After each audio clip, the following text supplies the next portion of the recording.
Hello friends, welcome to lesson 3.28 in professional business skills. In this class, we will try to understand the advantages of big data. കഴിഞ്ഞ ക്ലാസ്സിൽ നമ്മൾ big ഡേറ്റയെ കുറിച്ച് പഠിച്ചപ്പോൾ big ഡേറ്റയിൽ നമ്മൾ പ്രധാനപ്പെട്ട ടെക്നോളജീസ് എന്താണ് എന്ന് നമ്മൾ മനസ്സിലാക്കാൻ ശ്രമിച്ചു. അതുകൂടാതെ ബിഗ് ഡേറ്റ എങ്ങനെ വർക്ക് ചെയ്യുന്നു എന്ന് നമ്മൾ മനസ്സിലാക്കി. ബിഗ് ഡേറ്റയുടെ വർക്കിങ്ങിൽ പ്രധാനപ്പെട്ട 3 സ്റ്റെപ്സ് ആണ് ഉള്ളത്. ഒന്ന് ഇൻ്റഗ്രേറ്റിംഗ്, 2 മാനേജ്മെന്റ്, 3 അനാലിസിസ്.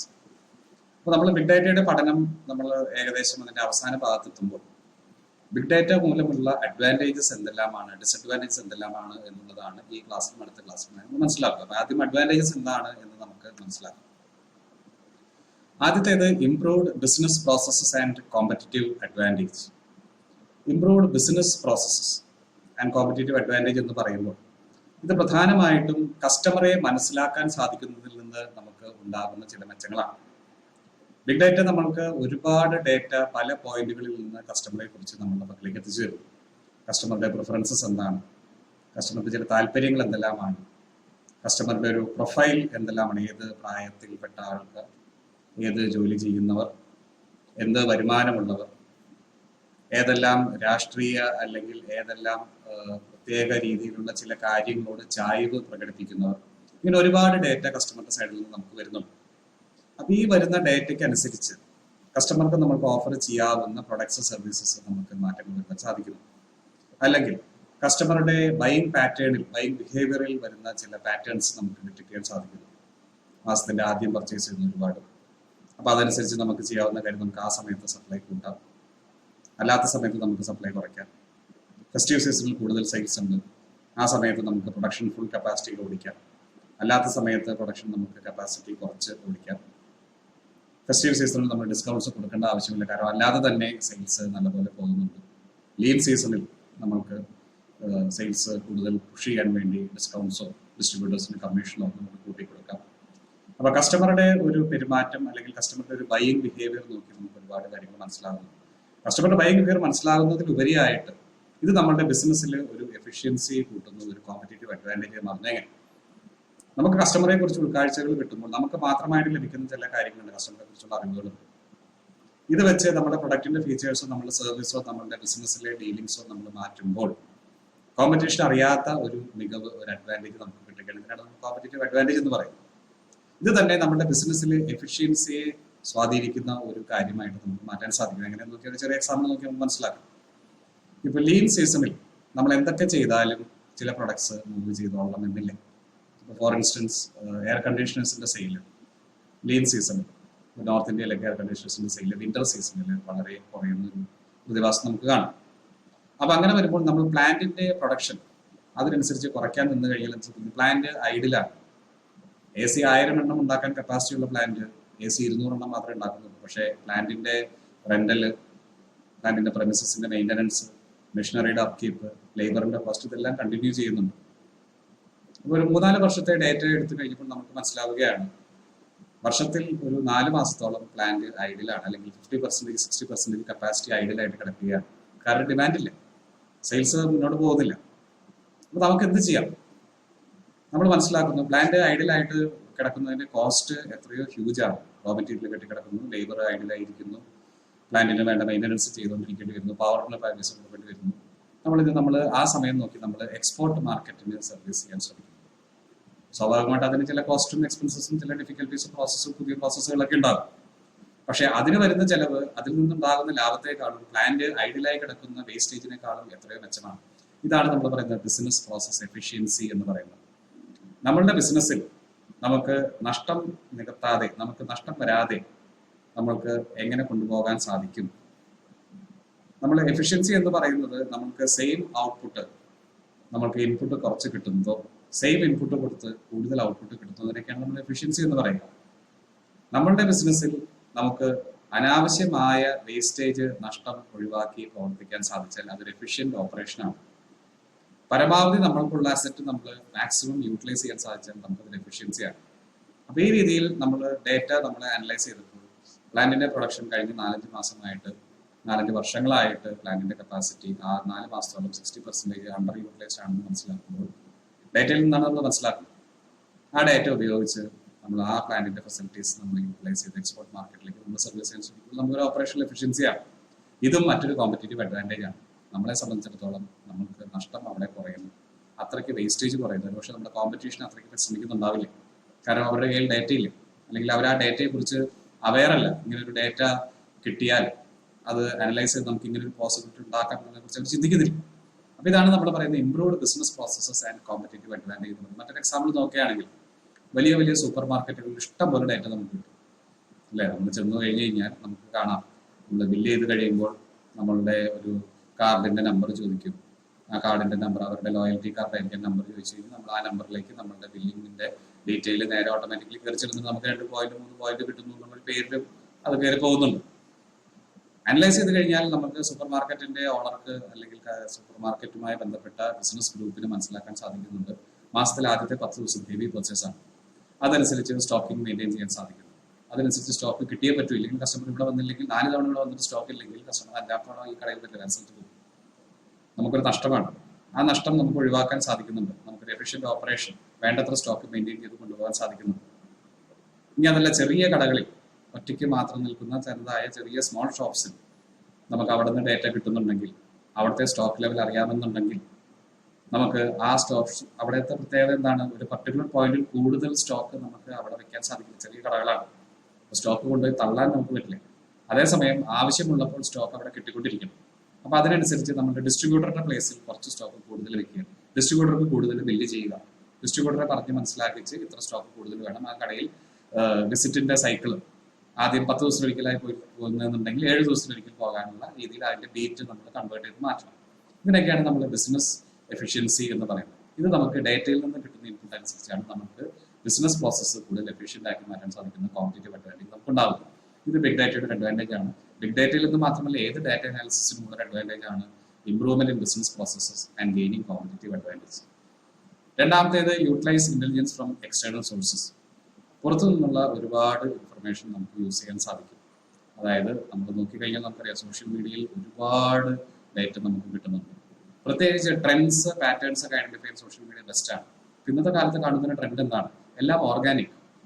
അപ്പോൾ ഓർഗാനിക് ഭക്ഷണ സാമഗ്രികളിലേക്കും ഓർഗാനിക് വസ്തുക്കളിലേക്കും ആളുകളുടെ ഒരു ട്രെൻഡ് ഇപ്പോൾ കാണുന്നുണ്ട്. കൂടുതൽ ആരോഗ്യ പരിപാലനത്തിൽ കെയർഫുൾ ആയ ഒരു ട്രെൻഡാണ് കാണുന്നത്. അപ്പൊ അങ്ങനെ വരുന്നു കഴിയുമ്പോൾ കമ്പനികൾ വളരെ കെയർഫുൾ ആയിട്ട് ഈ ട്രെൻഡ് ഒബ്സർവ് ചെയ്ത് സോഷ്യൽ മീഡിയയിൽ ഓർഗാനിക് കാര്യങ്ങളെ കുറിച്ച് തിരക്കുന്നവരുടെ എണ്ണവും ഗ്രൂപ്പുകളിൽ ഓർഗാനിക് വസ്തുക്കളെ കുറിച്ചുള്ള ഡിസ്കഷനും ഓർഗാനിക് ഉൽപ്പന്നങ്ങളുമായി ബന്ധപ്പെട്ട ഗ്രൂപ്പുകളിൽ ഭയങ്കര ഡീറ്റെയിൽഡ് ആയിട്ടുള്ള ട്രാൻസാക്ഷൻസ്, നമ്മൾ നേരത്തെ പറഞ്ഞ പോലെ വളരെ ബിറ്റ്വീൻനെസ് ഉള്ള ഒരു ഫിനോമിനൻ നമുക്ക് കാണാൻ സാധിക്കുന്നു. സോഷ്യൽ മീഡിയയിൽ ഓർഗാനിക് വസ്തുക്കളോടുള്ള ഒരു ട്രെൻഡ് നമുക്ക് വിസിബിൾ ആകുമ്പോൾ സാധാരണഗതിയിൽ ബുദ്ധിയുള്ള മാനുഫാക്ചറേഴ്സ് അതിലേക്ക് നീങ്ങുന്നതാണ്. ഞാൻ നേരത്തെ ഒരു ക്ലാസ്സിൽ സൂചിപ്പിച്ചു, പല പ്രമുഖ കമ്പനികളും ഇപ്പോൾ ഓർഗാനിക് ഫുഡ്സിന്റെ സ്പെഷ്യൽ ഡിവിഷൻ ആരംഭിച്ചു. ടാറ്റാസ് ഒരു എക്സാമ്പിളാണ്. അപ്പോൾ നമ്മൾ നോക്കുമ്പോൾ ഈ ഒരു ട്രെൻഡ് സ്പോട്ട് ചെയ്ത് അതിനനുസരിച്ച് നീങ്ങാൻ കസ്റ്റമേഴ്സ് തയ്യാറാകുന്നു, കമ്പനികൾ തയ്യാറാകുന്നു. പല വലിയ കമ്പനികളും ഓൺലൈൻ ഫോർമാറ്റിലേക്ക് മാറാൻ തീരുമാനമെടുത്തിട്ടുണ്ടല്ലോ. നമ്മൾ നോക്കിക്കഴിഞ്ഞാൽ നമുക്ക് കാണാം. വീണ്ടും ടാറ്റാസിന്റെ എക്സാമ്പിൾ എടുത്തു കഴിഞ്ഞാൽ അവർക്ക് ക്രോമ എന്നൊരു ഡിവിഷൻ ഉണ്ട്. ഇപ്പോൾ അവർ കഫേ കോഫിയുടെ വെൻഡിങ് മെഷീൻ ബിസിനസ് വാങ്ങിച്ചിരിക്കുന്നു. വലിയ താമസമില്ലാതെ ബിഗ് ബാസ്ക്കറ്റ് എന്ന് പറയുന്ന ഒരു ചെയിനെ വാങ്ങിക്കുന്നു. അപ്പോൾ നമ്മൾ നോക്കിക്കഴിഞ്ഞാൽ ട്രെൻഡുകൾ മനസ്സിലാക്കി അതനുസരിച്ച് തീരുമാനങ്ങൾ എടുക്കുന്നത് നമുക്ക് ഒരു വലിയൊരു മെച്ചമാണ്. സോഷ്യൽ മീഡിയ അനാലിസിസിലൂടെ ബിഗ് ഡാറ്റ നമുക്ക് കിട്ടുന്ന, ബിഗ് ഡാറ്റയിൽ നിന്ന് നമുക്ക് കിട്ടുന്ന information, especially social media track ചെയ്ത് കിട്ടുന്ന ബിഗ് ഡാറ്റ ഈ കാര്യത്തിൽ വലിയ സഹായം നൽകുന്നു. ലേറ്റസ്റ്റ് ട്രെൻഡ്സ് എന്താണെന്ന് മനസ്സിലാക്കാൻ അതനുസരിച്ച് തീരുമാനങ്ങൾ എടുക്കാൻ നമുക്ക് ബിഗ് ഡാറ്റ സഹായിക്കും. മറ്റൊന്നാണ് നമ്മൾക്ക് നമ്മളുടെ സ്ഥാപനത്തെ കുറിച്ചുള്ള പെർസെപ്ഷൻ, നമ്മളുടെ ബ്രാൻഡിനെ കുറിച്ചുള്ള പെർസെപ്ഷൻ ഒക്കെ നമുക്ക് ഇൻഫ്ലുവൻസേഴ്സ് ത്രൂ നമുക്ക് ചെയ്യാൻ സാധിക്കും. നമ്മുടെ പ്രൊഡക്ട്സിൽ ഹാപ്പിയായ കസ്റ്റമേഴ്സ്, അവരുടെ ടെസ്റ്റിമോണിയൽസ്, അവരുടെ ജീവിതാനുഭവങ്ങൾ, അവർ നമ്മുടെ പ്രൊഡക്റ്റ് ഉപയോഗിച്ചത് മൂലം അവർക്കുണ്ടാകുന്ന പോസിറ്റീവ് എക്സ്പീരിയൻസസ്, ഇതൊക്കെ ഷെയർ ചെയ്യുന്നത് വഴി ഒരു സ്റ്റോറി, അതൊരു അഡ്വർടൈസ്മെന്റ് പോലെയല്ല, പക്ഷെ ഒരു സ്റ്റോറി പോലെ നല്ല നൈസായിട്ട് നമുക്കത് സോഷ്യൽ മീഡിയയിൽ, ഫേസ്ബുക്കിലേക്കൊക്കെ വളരെ ഈസി ആയിട്ട് നമുക്ക് ഗ്രൂപ്പിലേക്ക് നമുക്ക് പ്രസന്റ് ചെയ്ത് അങ്ങനെ ഒരു ഗ്രൂപ്പ്, ഒരു കമ്മ്യൂണിറ്റി ഫീലിംഗ് ഉണ്ടാക്കി അതിൽ കയറി പോകുന്നവർ ഏതെങ്കിലും ഒരു രീതിയിൽ മറ്റൊരു രീതിയിൽ അതിൽ ഇംപ്രസ്ഡ് ആയി അവരെ നമ്മളുടെ ബ്രാൻഡിലേക്ക് അടുപ്പിക്കാൻ നമുക്ക് സാധിക്കുന്നു. ഇതാണ് നമ്മൾ പറയുന്നത് utilise intelligence from external sources as well as create perception building എന്ന് പറയുന്നത്. Third point, improved customer service. ഇത് നമ്മൾ ആദ്യം പറഞ്ഞ ബിസിനസ് പ്രോസസ് ആൻഡ് കോമ്പറ്റേറ്റീവ് അഡ്വാൻറ്റേജിന്റെ മറ്റൊരു വേർഷനാണ്. കസ്റ്റമർ സർവീസ് എന്ന് പറയുമ്പോൾ നമ്മൾ ഒരു വാഹനം വാങ്ങിച്ച് സർവീസ് ചെയ്യുന്നത്, ഒരു അപ്ലയൻസ് വാങ്ങിച്ച് സർവീസ് ചെയ്യുന്നത് മാത്രമല്ല, കസ്റ്റമറുടെ ടേസ്റ്റ് പ്രിഫറൻസ് മനസ്സിലാക്കി അതനുസരിച്ച് നമുക്ക് ഉൽപ്പന്നങ്ങൾ കൊടുക്കാൻ സാധിക്കുക എന്ന് പറയുന്നത് ഒരു കസ്റ്റമർ സർവീസാണ്. മറ്റൊന്ന്, കസ്റ്റമേഴ്സിന്റെ പേഴ്സണൽ പ്രിഫറൻസ് അനുസരിച്ച്, എസ്പെഷ്യലി സർവീസ് ബിസിനസ്സുകളിൽ കസ്റ്റമറുടെ പ്രിഫറൻസ് മനസ്സിലാക്കി അതനുസരിച്ച് കസ്റ്റമർക്ക് ഒരു പേഴ്സണലൈസ്ഡ് എക്സ്പീരിയൻസ് ക്രിയേറ്റ് ചെയ്യാൻ സാധിക്കുക എന്ന് പറയുന്നത് അവരെ റീറ്റെയിൻ ചെയ്യാനുള്ള ഏറ്റവും വലിയൊരു മാർഗമാണ്. നമ്മൾ ഹോസ്പിറ്റാലിറ്റി ബിസിനസ്, ഹോട്ടലുകളൊക്കെ ശ്രദ്ധിക്കുക. സ്ഥിരമായിട്ട് സീസൈഡ് വ്യൂ ആവശ്യമുള്ള റൂം മാത്രം തിരഞ്ഞെടുത്ത് ചോദിച്ച് ബുക്ക് ചെയ്യുന്ന ഒരാളാണെന്ന് വിചാരിക്കുക. ഒരു കഴിഞ്ഞ 2-3 ബുക്കിങ്ങിന്റെ ഡേറ്റ കിട്ടിക്കഴിഞ്ഞാൽ ഹോട്ടലിന് ഓട്ടോമാറ്റിക്കലി മനസ്സിലാക്കാൻ സാധിക്കും. സ്പെഷ്യൽ പ്രിഫറൻസസ് എന്നുള്ള രീതിയിലുള്ള ഒരു കോളത്തിൽ നിന്ന് നമുക്ക് എന്നും മനസ്സിലാക്കാൻ സാധിക്കും, ഇയാൾക്ക് സീസൈഡ് വ്യൂ ഉള്ള റൂം മാത്രം മതി, ഇയാളത് പ്രിഫർ ചെയ്തു, അതിനുവേണ്ടി എക്സ്ട്രാ പേ ചെയ്യാൻ അയാൾ തയ്യാറാണ്. അത് താല്പര്യമില്ലാത്ത ഒരാൾക്ക് നേരത്തെ കൊടുത്ത ബുക്കിംഗ്, ആ സ്ഥലത്തുള്ള ബുക്കിംഗ് മാറ്റി ഇയാൾക്ക് എക്സ്ട്രാ പേയ്മെന്റ് കൊടുത്താൽ പോലും ഇയാൾ ഹാപ്പിയാണ്. എക്സ്ട്രാ പേ ചെയ്യലല്ല ഇയാളുടെ പ്രശ്നം, ഇയാൾക്ക് അങ്ങനത്തെ റൂം കിട്ടിയേ തീരും. മറ്റൊരാൾക്ക് എപ്പോഴും എയർപോർട്ടിൽ നിന്ന് പിക്കപ്പ് വേണം. അപ്പൊ അയാളോട് നമ്മൾ ആദ്യത്തെ 2 തവണ അയാൾ നമ്മളോട് ഇങ്ങോട്ട് ഇൻസ്ട്രക്ട് ചെയ്ത് പിക്കപ്പ് നമ്മൾ അറേഞ്ച് ചെയ്തു. 3ാമത്തെ തവണ നമ്മൾ പറയുകയാണ്, താങ്കൾ റെഗുലർ ആയിട്ട് നമ്മൾക്ക് വരുന്ന കസ്റ്റമറാണ്, അതുകൊണ്ട് താങ്കൾക്ക് എയർപോർട്ട് പിക്കപ്പ് 10% ഡിസ്കൗണ്ട് ഞങ്ങൾ ഓൾറെഡി ഓഫർ ചെയ്തിട്ടുണ്ട്, ബി വെരി ഹാപ്പി. ഇത് പേഴ്സണലൈസ്ഡ് എക്സ്പീരിയൻസുകൾ നമ്മൾ ക്രിയേറ്റ് ചെയ്യുന്നതാണ്. ഇതിനാണ് നമ്മൾ കസ്റ്റമർ സർവീസിൽ നമ്മൾ പേഴ്സണലൈസ്ഡ് ഡിലൈറ്റിംഗ് ദ കസ്റ്റമർ എന്ന് പറയുന്നത്. ഡാറ്റയിൽ നിന്ന് ബിഗ് ഡാറ്റയിൽ നമുക്ക് കിട്ടുന്നതാണ്. അപ്പൊ കസ്റ്റമർക്ക് വേണ്ട സ്പെഷ്യലൈസ്ഡ് ആയിട്ടുള്ള സർവീസസ്, ഫീച്ചേഴ്സ്, കസ്റ്റമർക്ക് ബുദ്ധിമുട്ടുണ്ടായ കാര്യങ്ങൾ, അല്ലെങ്കിൽ കസ്റ്റമർക്ക് ബുദ്ധിമുട്ടുണ്ടാകാൻ സാധ്യതയുള്ള വിഷയങ്ങൾ, ചില പ്രൊഡക്ട്സിന്റെ ഫീച്ചേഴ്സ് ഒക്കെ കസ്റ്റമേഴ്സിന് ചിലപ്പോൾ താല്പര്യം ഉണ്ടായിരിക്കില്ല, ചില ബുദ്ധിമുട്ടുകൾ കസ്റ്റമേഴ്സിന് ചില പ്രൊഡക്ട്സ് മൂലം ഉണ്ടാകുന്നു. അപ്പൊ അതിന്റെ ഡിസൈനിൽ ചെറിയ മാറ്റങ്ങൾ വരുത്തിയാൽ നമുക്ക് ആ ഒരു പെയിൻ പോയിന്റ് നമുക്ക് അഡ്രസ് ചെയ്യാൻ സാധിക്കും. കസ്റ്റമർ ബുദ്ധിമുട്ടുണ്ടാകുന്ന ഫീച്ചർ നമുക്ക് ഒഴിവാക്കാനും മോഡിഫൈ ചെയ്യാനൊക്കെ നമുക്ക് സാധിക്കുന്നുണ്ട്. അപ്പൊ ഇത്തരം ഡേറ്റ നമുക്ക് CRM എന്ന് പറയുന്ന കസ്റ്റമർ റിലേഷൻഷിപ്പ് മാനേജ്മെന്റ് എന്ന് പറയുന്ന സോഫ്റ്റ്വെയറിലൂടെയാണ് സാധാരണ കിട്ടുന്നത്. കസ്റ്റമറായി ബന്ധപ്പെട്ടുള്ള കസ്റ്റമറുടെ ഒരു പ്രൊഫൈൽ ക്രിയേറ്റ് ചെയ്യുന്നു. ആ കസ്റ്റമറായി ബന്ധപ്പെട്ടുള്ള എല്ലാ ഇന്ററാക്ഷനും ഈ CRM-ൽ അപ്ഡേറ്റ് ചെയ്ത് പോകുന്നു. കസ്റ്റമർ റിലേഷൻഷിപ്പ് മാനേജ്മെന്റ് സോഫ്റ്റ്വെയർ, നമ്മൾ LMS എന്ന് പറയുന്ന ലേണിംഗ് മാനേജ്മെന്റ് സിസ്റ്റം എന്ന് പറയുന്ന പോലെ മറ്റൊരു സിസ്റ്റമാണ് കസ്റ്റമർ റിലേഷൻഷിപ്പ് മാനേജ്മെന്റ് എന്ന് പറയുന്ന സിസ്റ്റം. ഒരു കസ്റ്റമർ ഒരു സ്ഥാപനത്തിന്റെയോ ഒരു പ്രൊഡക്റ്റിന്റെയോ യൂസർ ആയിരിക്കുന്നിടത്തോളം കാലം അയാളായിട്ടുള്ള എല്ലാ ഇന്ററാക്ഷനും അയാളുടെ ഫോൺ നമ്പർ വഴിക്കോ ഇമെയിൽ വഴിക്കോ ഐഡന്റിഫൈ ചെയ്ത് എല്ലാ ഇന്ററാക്ഷനും അവിടെ ക്യാപ്ചർ ചെയ്ത് അതിന്റെ അടിസ്ഥാനത്തിൽ നമ്മൾ ആ കസ്റ്റമർക്ക് വേണ്ട സർവീസ് കൊടുക്കുന്നതാണ് CRM എന്ന് പറയുന്നത്. ഈ CRM-ലൂടെയും അതുപോലെ തന്നെ കസ്റ്റമറുടെ സോഷ്യൽ മീഡിയ ട്രാക്കിങ്ങിലൂടെയും കസ്റ്റമറുടെ പ്രിഫറൻസസ് മനസ്സിലാക്കി കസ്റ്റമർക്ക് ഡിലൈറ്റ്ഫുൾ എക്സ്പീരിയൻസസ് നമുക്ക് കൊടുക്കാൻ സാധിച്ചാൽ നമുക്ക് ഇംപ്രൂവ്ഡ് കസ്റ്റമർ സർവീസ് നമുക്ക് എൻഷുർ ചെയ്യാൻ സാധിക്കുന്നു. അതുവഴി കസ്റ്റമർ നമ്മളോട് ലൈഫ് ലോങ് ആയിട്ടുള്ള ബന്ധം തുറന്നുകൊണ്ട് പോകും. ഇത് ബിഗ് ഡാറ്റയിലൂടെ സാധ്യമാകുന്ന ഒരു കാര്യമാണ്. CRM-ലേക്ക് വരുന്ന ബിഗ് ഡാറ്റയും സോഷ്യൽ മീഡിയ നമ്മൾ ട്രാക്ക് ചെയ്ത് കിട്ടുന്ന ബിഗ് ഡാറ്റയും ഇതിൽ നമ്മൾ സഹായിക്കും. അടുത്തത് fraud detection. Fraud detection track ചെയ്തത് കൂടുതലും ബിഗ് ഡാറ്റയിൽ വരുന്ന ഡീവിയന്റ് ട്രാൻസാക്ഷനിലൂടെയാണ്. എന്താണ് ഡീവിയന്റ് ട്രാൻസാക്ഷൻ? നമ്മൾ നോക്കുക, ഒരു ഇൻഷുറൻസ് കമ്പനിക്ക് റെഗുലർ ആയിട്ട് പ്രീമിയം അടച്ച് പോകുന്ന ഒരു കസ്റ്റമറൊക്കെയാണ്, വേറെ പ്രത്യേകിച്ച് ക്ലെയിമുകളൊന്നുമില്ല, തെറ്റില്ലാതെ പോകുന്ന റിലേഷനാണ്. അങ്ങനെ ഇരിക്കുമ്പോൾ പെട്ടെന്ന് ഒരു ക്ലെയിം വരുന്നു, ഹ്യൂജ് എമൗണ്ടിന്റെ ഒരു ക്ലെയിം വരുന്നു, അല്ലെങ്കിൽ ഇയാൾ പെട്ടെന്ന് ഒരു വലിയ തുകയുടെ പ്രീമിയം എടുക്കുന്നു, ഫയർ ആക്സിഡന്റിന്റെ വലിയൊരു പ്രീമിയം സുപ്രഭാതത്തിൽ എടുക്കുന്നു, 2 ആഴ്ചയ്ക്കുള്ള കടകത്തി നശിക്കുന്നു, വീണ്ടും ഇൻഷുറൻസിന് ക്ലെയിം വരുന്നു. ഇതൊരു ഡീവിയന്റ് ബിഹേവിയർ ആണ്, പെട്ടെന്ന് നോക്കണം. അതല്ലെങ്കിൽ ക്രെഡിറ്റ് കാർഡ് ട്രാൻസാക്ഷൻസ്. കസ്റ്റമർക്ക് നോർമൽ ക്രെഡിറ്റ് കാർഡ് ട്രാൻസാക്ഷൻ 1000-10,000 രൂപയുടെ ട്രാൻസാക്ഷൻസ് എല്ലാ മാസം നടത്തുന്നു. ഒരു ദിവസം പെട്ടെന്ന് നോക്കുമ്പോൾ ഒരു 5 ട്രാൻസാക്ഷൻ 50,000 രൂപ. ഡീവിയന്റ് ബിഹേവിയർ ആണ്, വ്യത്യാസമാണ്, സാധാരണ നടക്കുന്നതിൽ വ്യത്യാസമായ ഒരു കാര്യമാണ്. നമ്മൾ നേരത്തെ പറഞ്ഞിരുന്നു കൺഫേമിറ്റി ഇല്ലാത്ത സിറ്റുവേഷൻ നമ്മൾ ശ്രദ്ധിക്കണം. കൺഫേമിറ്റി, സ്ഥിരമായിട്ടുള്ള പാറ്റേണിൽ നിന്ന് പെട്ടെന്ന് വ്യത്യാസം വന്നു കഴിഞ്ഞാൽ, സാധാരണഗതിയിൽ മാസം 10,000 രൂപയിൽ ഒരിക്കലും വാങ്ങാത്ത കസ്റ്റമർ 2 ദിവസത്തിനകം 50,000 രൂപയുടെ 5 ട്രാൻസാക്ഷൻ നടത്തിയെങ്കിൽ അത് ഡീവിയന്റ് ബിഹേവിയർ ആണ്. നമുക്ക് മനസ്സിലാക്കാൻ സാധിക്കും, ഒന്നുകിൽ ഈ കസ്റ്റമറുടെ കയ്യിൽ നിന്ന് കാർഡ് കാണാതെ പോയിരിക്കും, അല്ലെങ്കിൽ ഈ കസ്റ്റമർ ഒരുപാട് സാധനങ്ങൾ വാങ്ങിച്ചു കൂട്ടി പേ ചെയ്യാതെ പോകാനുള്ള ഒരു പ്ലാനിങ്ങിലായിരിക്കാം. ഉറപ്പില്ല, ആദ്യം പറഞ്ഞാലാണ് സാധ്യത കൂടുതൽ. അതായത് കസ്റ്റമറുടെ കയ്യിൽ നിന്ന് കാർഡ് മോഷണം പോയിരിക്കുന്നു, എങ്ങനെയോ പിന്ന് തരപ്പെടുത്തി ആരോ ഇത് പർച്ചേസ് ഉടനെ ബ്ലോക്ക് ചെയ്യുക. ഇതാണ് നമ്മൾ പറയുന്നത് ഫ്രോഡ് ഡിറ്റക്ഷൻ എന്ന് പറയുന്നത്. ഡാറ്റ അനലൈസ് ചെയ്ത് ഡാറ്റ നമുക്ക് എപ്പോഴും റൗണ്ട് ദ ക്ലോക്ക് കണ്ടിന്യൂസ് ആയിട്ട് ഡാറ്റയിൽ ട്രാക്കിംഗ് ഉണ്ടെങ്കിൽ ഇത്തരം ഡീവിയന്റ് ബിഹേവിയർ നമുക്ക് എളുപ്പം മനസ്സിലാക്കിയെടുക്കാൻ സാധിക്കും. ഇതിനായിട്ട് പ്രത്യേകിച്ച് നമ്മൾ ഡാറ്റയ്ക്ക് വേണ്ടി ക്രിയേറ്റ് ചെയ്ത സിസ്റ്റം വെച്ചിരുന്നാൽ നടക്കില്ല. കാരണം ഇത്തരം ഫ്രോഡൊക്കെ എപ്പോഴാണ് സംഭവിക്കുക എന്നറിയില്ല. അപ്പൊ അതുകൊണ്ട് ബിഗ് ഡാറ്റ നമ്മൾക്ക് വന്നുകൊണ്ടേയിരിക്കണം. പെട്ടെന്ന് അത് നമ്മൾ ഒബ്സർവ് ചെയ്തുകൊണ്ടേയിരിക്കുന്നു. ഒരു പർട്ടിക്കുലർ പോയിന്റിൽ അപ്പുറത്തുള്ള ഏത് ഡീവിയേഷൻ നമുക്കൊരു അലാം കിട്ടത്തക്ക രീതിയിൽ ബിഗ് ഡാറ്റയുടെ പ്രോസസ്സിംഗിൽ നമ്മൾ സെറ്റ് ചെയ്ത് വെച്ചിരിക്കണം. നമുക്ക് ഇത്തരം ഫ്രോഡ് ഡിറ്റക്ഷൻ പോസിബിൾ ആണ്. അടുത്തതാണ് എഫിഷ്യൻസി ഇൻ ഡാറ്റ സ്റ്റോറേജ്.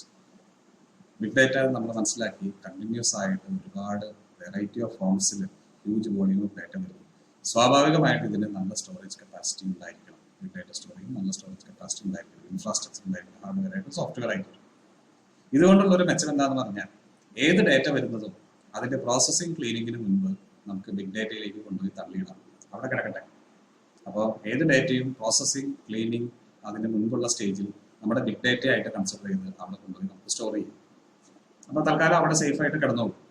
പിന്നീട് നമുക്ക് നമ്മളുടെ കൺവീനിയൻസ് അനുസരിച്ച് നമ്മുടെ ആവശ്യമനുസരിച്ച് ഈ ഡാറ്റ ക്ലീൻ ചെയ്ത് പ്രോസസ്സ് നമുക്ക് എടുക്കാം.